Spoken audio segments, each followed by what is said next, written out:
There are 40 numbers in the Louisiana Lotto game.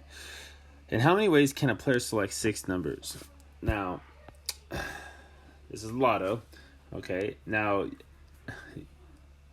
I didn't know much about lotteries, so I had to look this up and look at lottos, how they're played. So if there's 40 numbers to choose from, what that is like you can choose 01, you can choose 02, you can choose 03, 04, and this goes all the way to 39 and 40. Okay, and you could only choose 6 numbers, and each number, once it's chosen, you can't choose it again. Okay, so, and also the other thing you gotta know about lotteries is the order of the numbers doesn't matter. So, if we know that the order doesn't matter,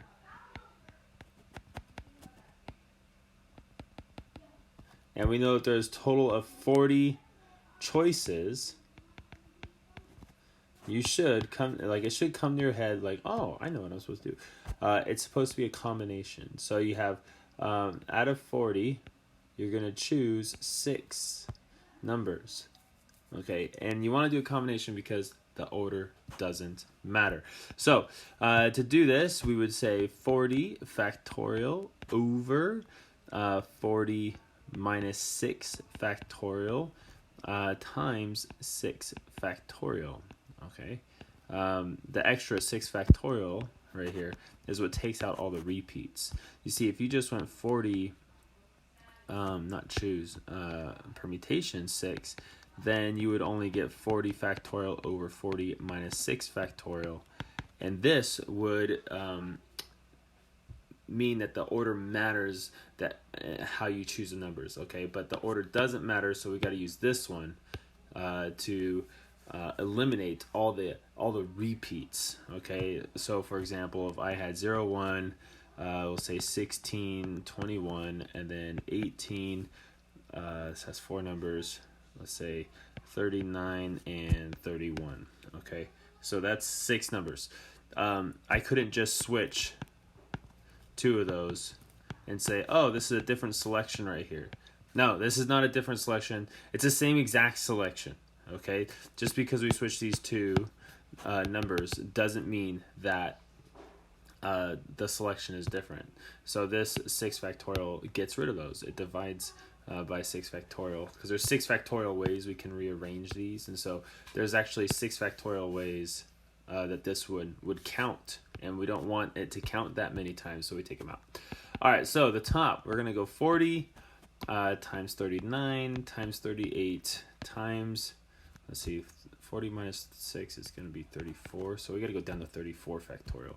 So it's 37 factorial, 30, no, not factorial yet, 36, 35, and then 34 factorial.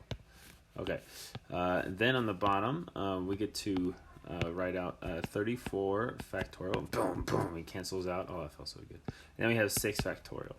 Okay, so 6 factorial. Now, there's a couple ways we can do this. We can multiply out 6 factorial and then simplify numbers, or I can write out 6 factorial, 6 times 5 times 4 times 3 times 2 times 1, which is what I'm going to do because that's actually not that bad. It's not a lot. And then I can start canceling things out, like that 6 and this 36. So that would be a 6. And then I would cancel out this 3 and this 2. That way I can just get rid of the 6 altogether. I'll get rid of this 5 and this 35, make that 35 into a 7. And then one of these things got to be divisible by 4. This guy is. So we have 10 times 39 times 38 times 37 times 7. And that's it. That guy's canceled out. So let me bust out my calculator, which you guys won't have to do on the test. I'm not going to make it so you have to multiply this much on a test. Times 37 times 7. Boom. Ooh, wow. 3838380. Well, that's a cool little pattern there. There's 3,838,380 ways, different combinations that you can choose out of 40 numbers. Wow, that's crazy. That's a lot of options there.